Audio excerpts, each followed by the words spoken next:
close your eyes, just for a second. Now imagine this. You're 22 years old. Your heart is pounding so hard, you're convinced everyone around you can hear it. The truck finally comes to a stop. No one says a word. You pull back the canvas flap, and a cold wind rushes across your face.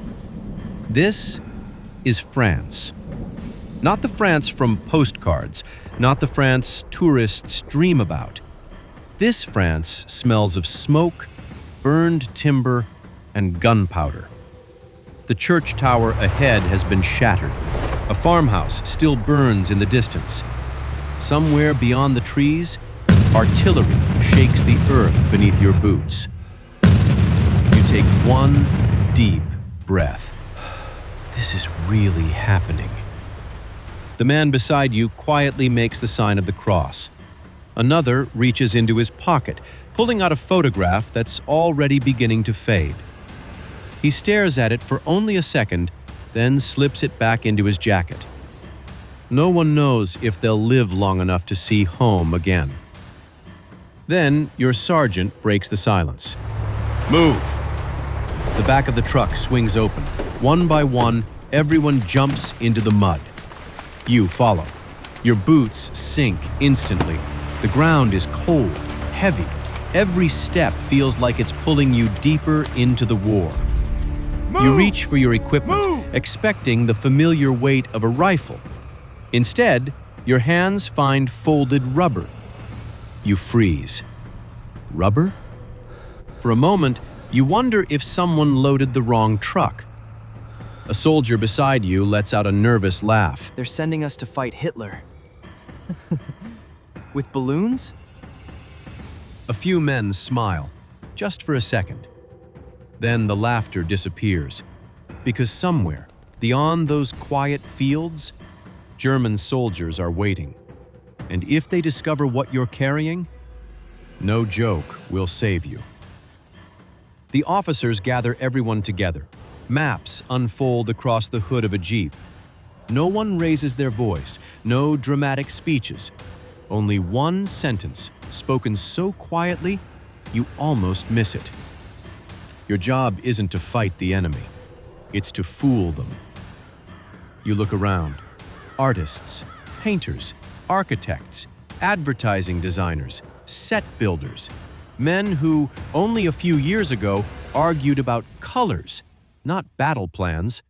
One dreamed of designing skyscrapers. Another wanted to paint magazine covers.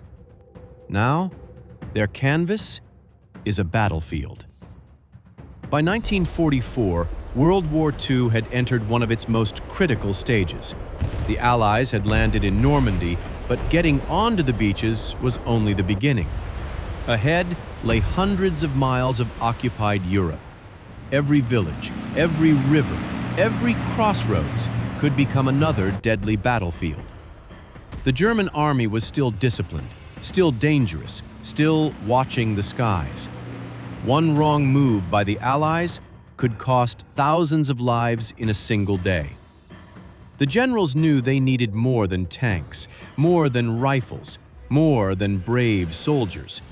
They needed the enemy to believe something that wasn't true. That's where you came in. Not because you were the strongest, not because you were the best shot, but because you understood something most soldiers never had to think about. What does the enemy expect to see? If a reconnaissance pilot flies overhead, what catches his eye? If a German radio operator listens through his headphones, what should he hear? If an enemy scout studies a field through binoculars, what tiny detail convinces him an entire American division is camped there? Every answer to those questions could save lives or cost them. The trucks behind you begin unloading enormous canvas bags. They don't look like military equipment. They look like circus tents. A pump is connected. Air rushes in. Slowly, something begins to rise. First, the tracks, then the body, then the cannon. Within minutes, A Sherman tank stands before you. From 50 feet away, it looks ready for battle. You walk closer and gently press your hand against its side. It bends. It's made of rubber. You can't help but smile. Then the thought hits you. If you know it's fake, it's almost funny. If the Germans don't, it might become the most dangerous weapon on this battlefield. No one will write songs about this mission. If you succeed, another unit will receive the glory. Another commander will be remembered.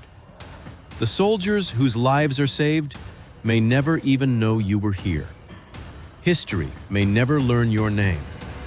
But tonight, that doesn't matter. Because somewhere, beyond the darkness, thousands of young men are depending on a lie.